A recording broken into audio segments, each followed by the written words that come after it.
Bonjour, j'espère que tu vas bien. Ce podcast est le premier d'une série de 12 audios où j'ai à cœur de mettre en lumière la mission de vie pour chacun des signes du zodiaque. Je vais te transmettre des informations précieuses afin que tu puisses mieux comprendre le but de ton incarnation et de ta mission de vie. Ton signe du zodiaque est déterminé par la position du soleil au moment de ta naissance.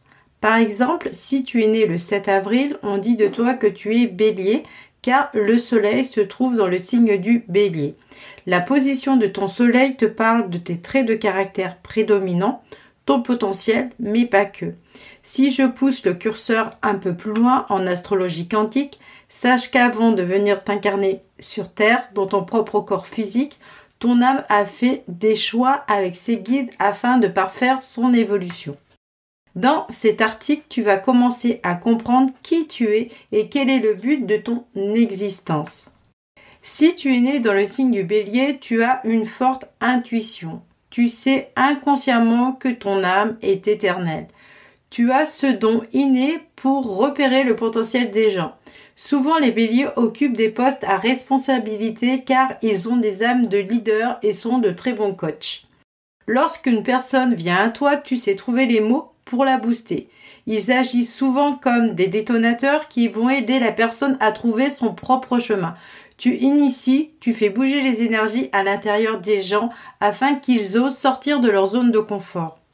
Tu es venu t'incarner pour aider les personnes qui vivent des fins de cycle, comme par exemple un changement de travail, un divorce, un décès, une maladie ou encore un déménagement. Ils sont souvent perdus, ils ont besoin de quelqu'un qui va les aider à voir clair en eux et surtout à retrouver leur confiance perdue.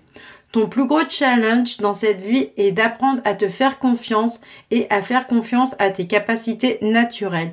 Tu es une leader qui sait booster l'énergie de son entourage, mais tu as peut-être du mal à le faire pour toi.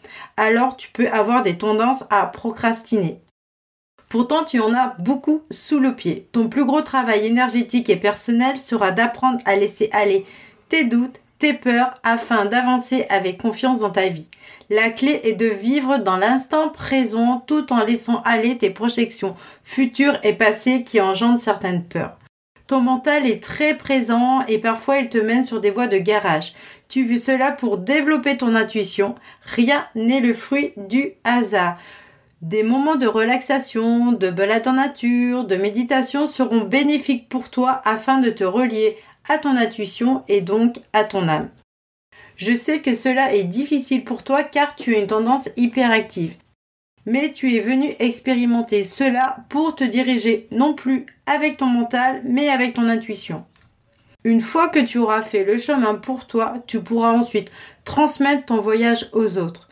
J'espère que cela fait sens pour toi. Si tu as des questions, n'hésite pas à me la poster sous cet audio. Je me ferai vraiment un plaisir de te répondre.